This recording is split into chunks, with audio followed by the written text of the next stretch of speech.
All right, my man, state your name. Let them know you on Real Talk with Nick. Y'all already know the vibe. Y'all already know the time. It's your boy G5. G5 on Real Talk with Nick, man. What's up, fellas? What's How going y'all on, been? man?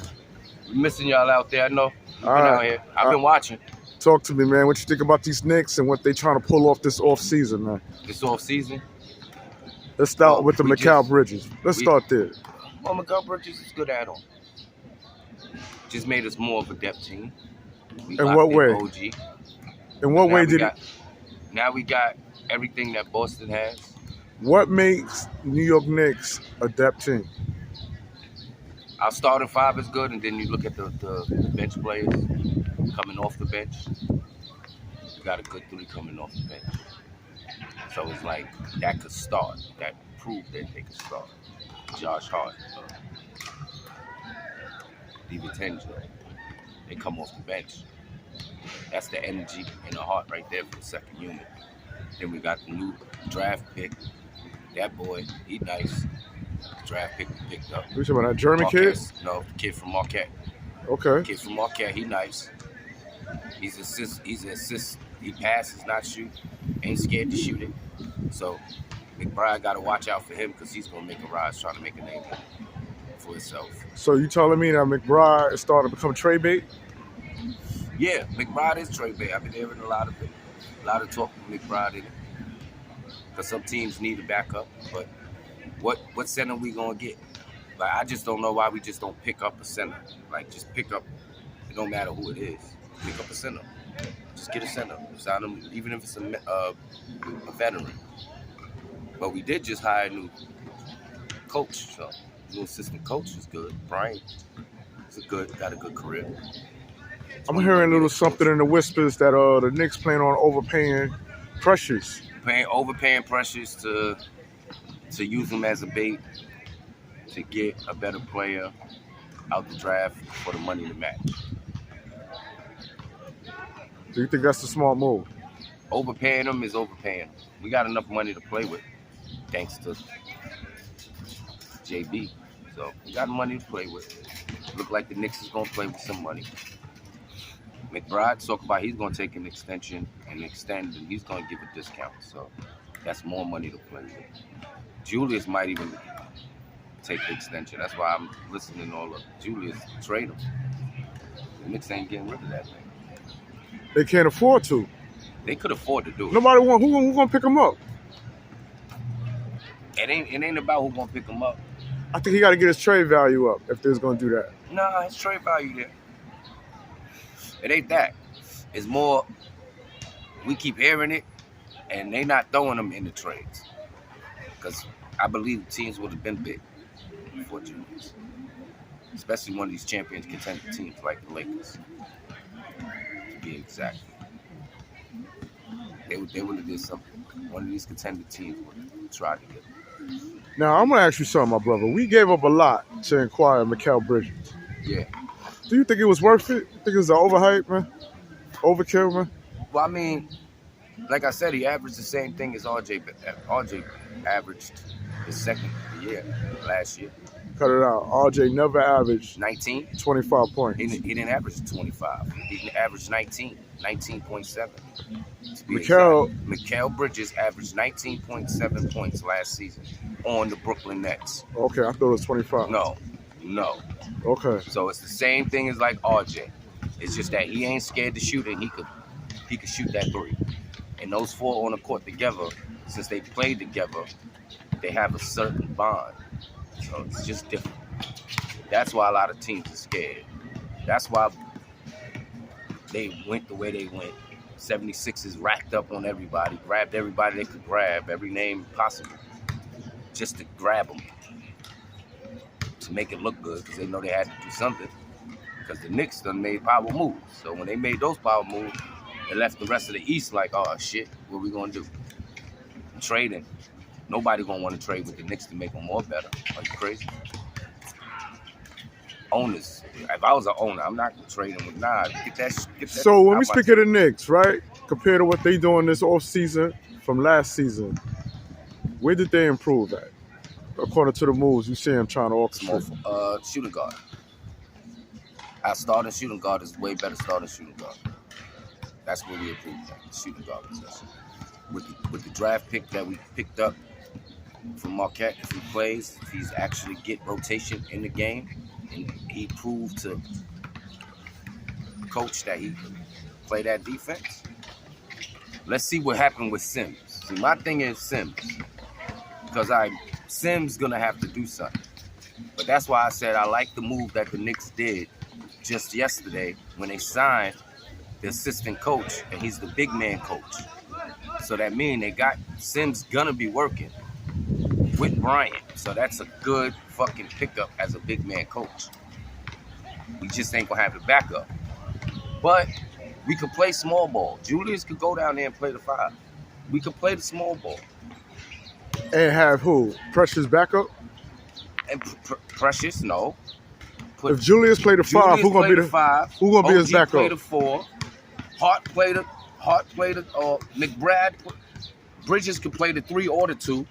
He could play either one. So you can put him at either one. You can still you can put DiVincenzo or Josh Hart in there in that rotation. So out of that right there, those 6 right there, you could just bunch them all together and they can run the ball game like that. Because half the NBA is not big. So most of the teams ain't playing that damn big. So he could do it. He could definitely do it. What do you say to those who Precious say did it? Precious did a couple times center. He did a good job. What do you say to those who say you can't win going small? Like our guards, man. We got undersized guards, man. We got 3 2 undersized 3 guards. 2. 3 with the new kid. But then you got Bridges. He could play the point. See, that's what I'm saying. He could play 3 positions. He's a 3-way slasher. He's a 2-way scorer. He's a 2-way defender. He's irrelevant. So that's good right there. Like he could fill in those gaps. That's why everybody's scared of the Knicks right now, because they got players that could just jump in any position and do whatever they need to do. We know Josh Hart could go in there and play the 4 and be a dominant wreck to mess with, and he's only 6'4". Come on, what are we talking about? Like it ain't all about the size. We learned that. They look what they did in the playoffs. Without a full healthy team. That's how I look at it. Without a healthy team, look what the Knicks did. JB now ain't got to drop 40 points. Now he could go to that 20, 25. He could drop the 22 a game and 8 assists and 3, 4, 5 rebounds. He'd be good. So he ain't even got to kill himself this season to be worrying about him like that with all the guns he got around him. I know everybody's only about how Julius is going to fit in. He been fitting in. He fit in when JB came to the Knicks. He fit in when OG came to the Knicks. Automatically, when him and OG got together, we went on a perfect run until he got injured. Let's be 100%. Perfect run until he got injured. They went 12 with those 2 together with the squad rest of the team. They won 12 games. And then we went 26-5 without him. Then they went 26-5 without him. Because who stepped up though? That's the point.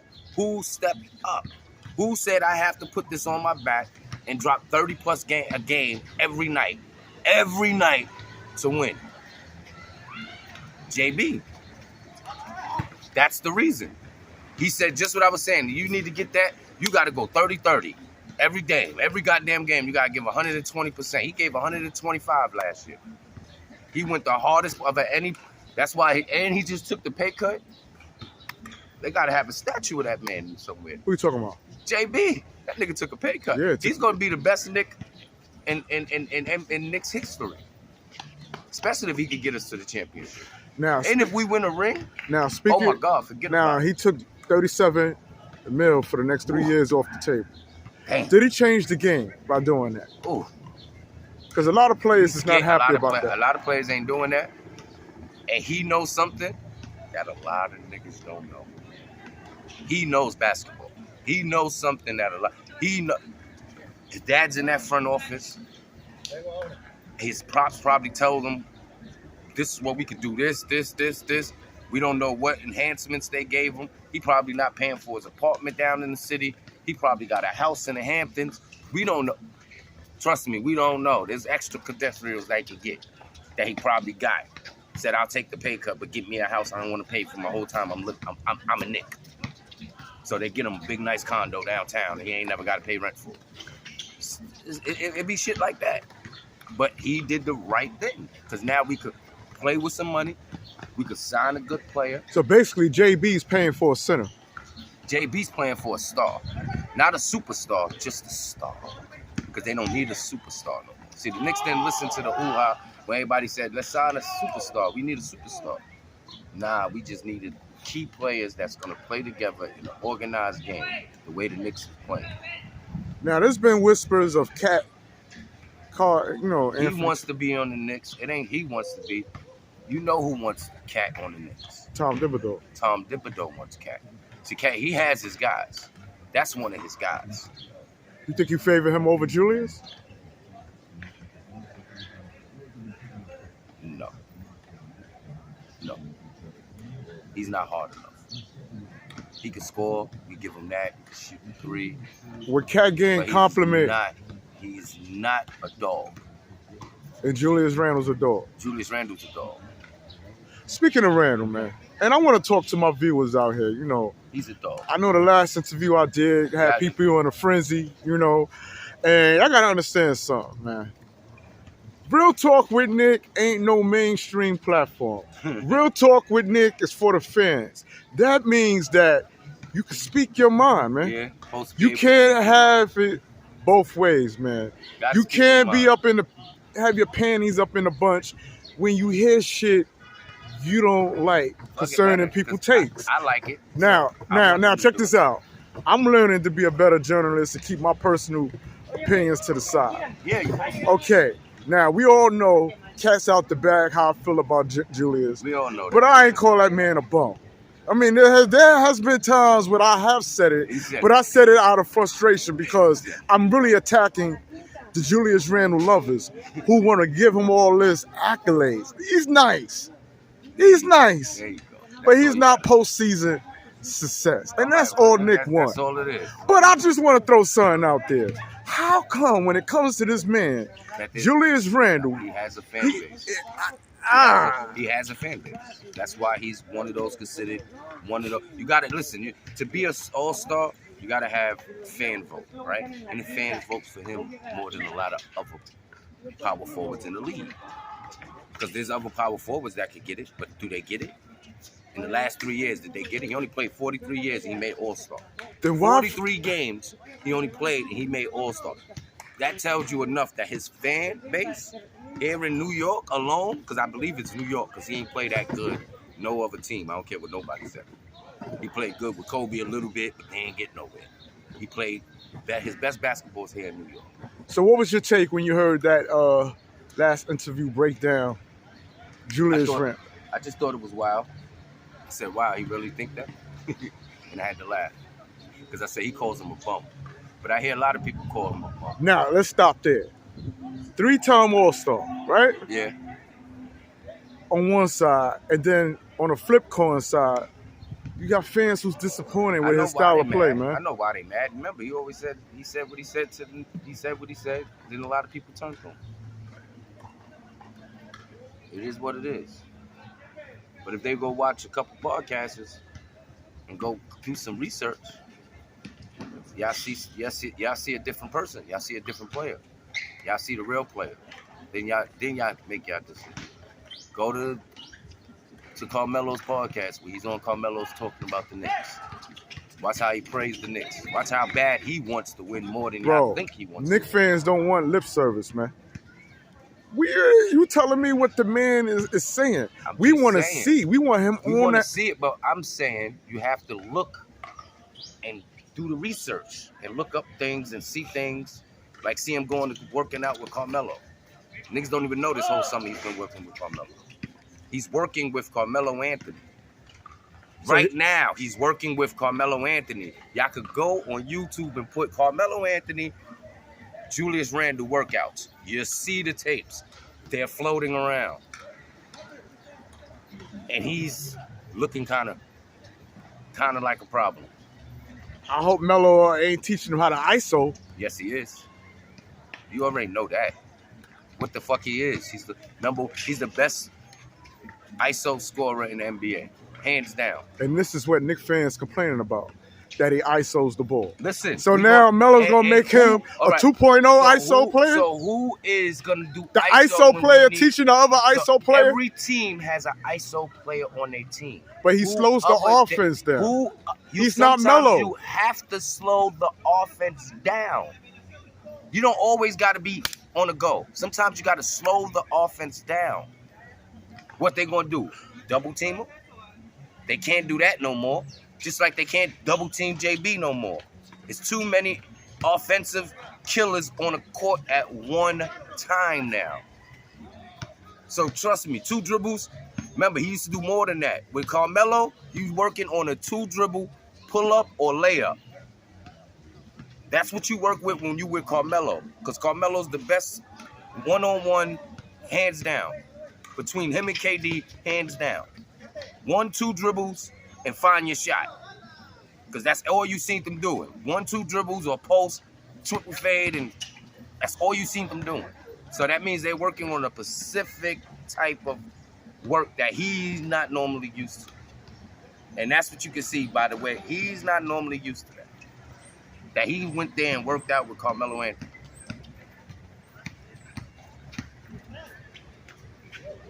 So you think Melo teaching Julius Randle how to enhance that half-court game is going to complement the Knicks? Because the Knicks need it. That's always been the Knicks. The Knicks always been one of the best half-court games in the NBA. Even when we was popular, we had who down at the low? Who had the ball 98% of the time? Pat Ewing, right? Say okay. Pat Ewing and slow down the game. Only time we went fast at that point was when John Starks sprung down the ball. True or not true? Because John Starks was the gunner. He always was on the go, right? So, I mean, you got to look at the history of the Knicks game. Like, our game been that down low, get to the bottom, big man game. It's just now enhanced in the point guard position way more. Because before JB, who was our best point guard? Mark Jackson, right? Okay, I'll go with that. Okay, so we had Mark Jackson. Other than that, every other star in the Knicks was a what? Forward, right? Okay. Center, right? Our success, when we won a championship, who won us a championship? Frazier. And what he played? Yeah, center. Okay, then. This is what I'm trying to tell you. So it's always been he was a guard. He was a guard, yeah, but he wasn't point guard. Yeah. He was shooting guard. Right. He was a 2. Right. 2-3. Right. Give him 2-3. Mm-hmm. But that's the only one. But he had other people with him on that court. Phil Jackson was there. I think Phil Jackson was the center, right? Yeah, Phil Jackson was there. Yeah, Phil Jackson was the center. And he's a Hall of Famer. Off of 1 championship. He only got 1 ring as a player. Everything else is coaching, ownership type shit. And he's considered the best up there with the best. So I understand what everybody's saying. Yeah, we got the point guards. Now we got a guard that can actually do something the NBA is scared of. That's the difference. Now we got that point guard that everybody know I could drop 40 on you anytime. Because he showed them I could drop 40 on any one of y'all anytime. Now he ain't got to do it. Because y'all know what I'm capable of doing. Disrespect me if you want to, I'll go off. And I think everybody on the team would just let him go off, including Julius Randle. Because if Julius is on tonight, you know JB going to give him the ball. There's been games we seen Julius drop 30, 40, and JB kept giving him the ball. Because it was so easy for him. He wasn't missing. He only missed 2 shots and 3 shots in the whole game. Only took 2 threes. So it's times that it's going to be like that. Now you got enough players to sit there and be like, all right, you want to drop 30 today? Go ahead.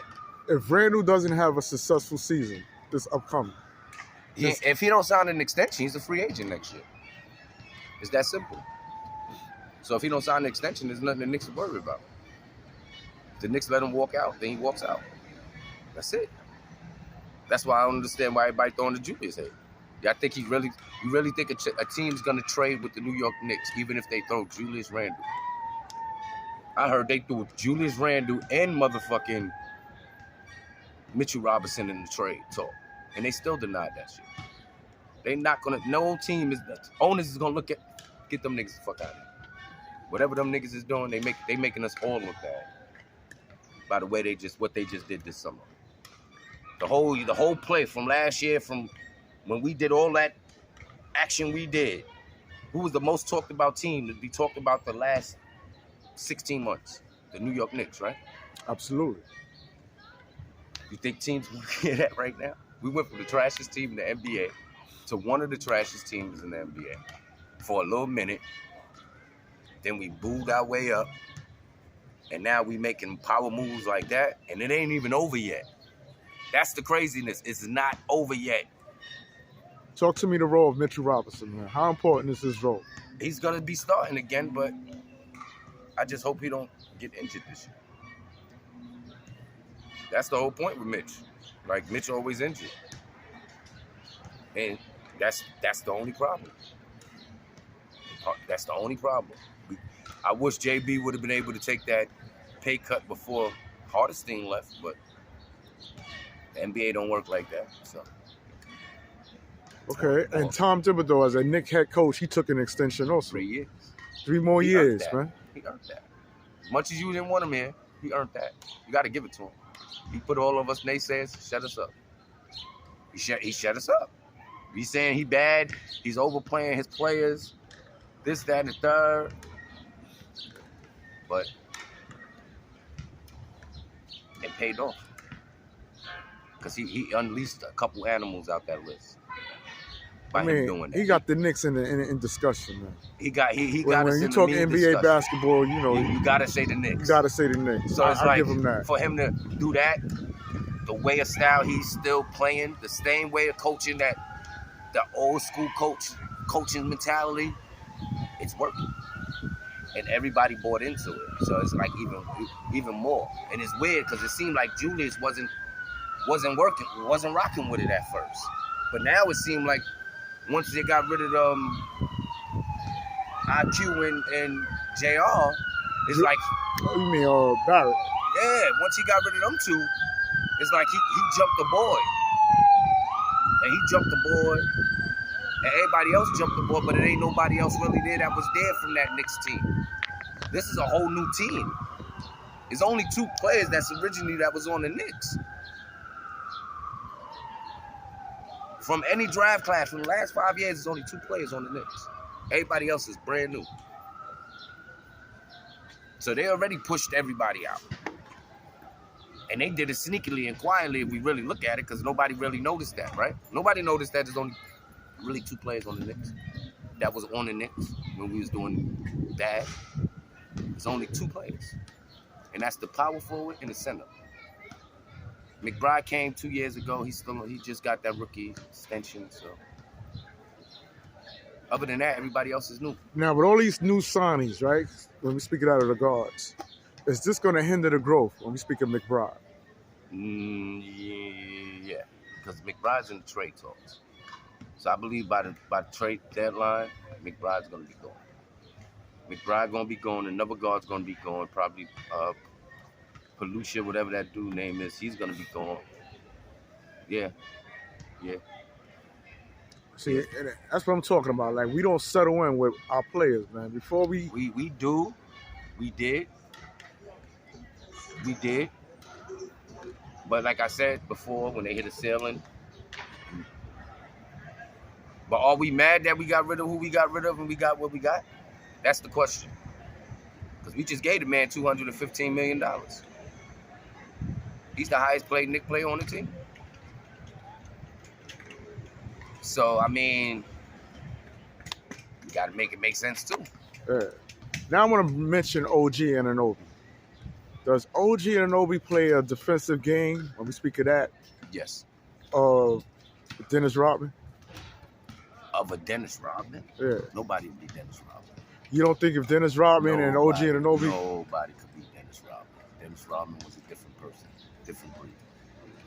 You don't think OG Anunoby can intensify his game on the level of Rodman? If he do more, he got to want to do more. He's already considered one of the best defenders. And you know, he guarded the best of them. He guarded LeBron James. He got a championship ring. So I mean, he's been in the league long enough. He's in his prime right now. Got 4 players that's in their prime right now. 5 players in their prime right now. It's not bad. Got 5 players literally in their prime right now.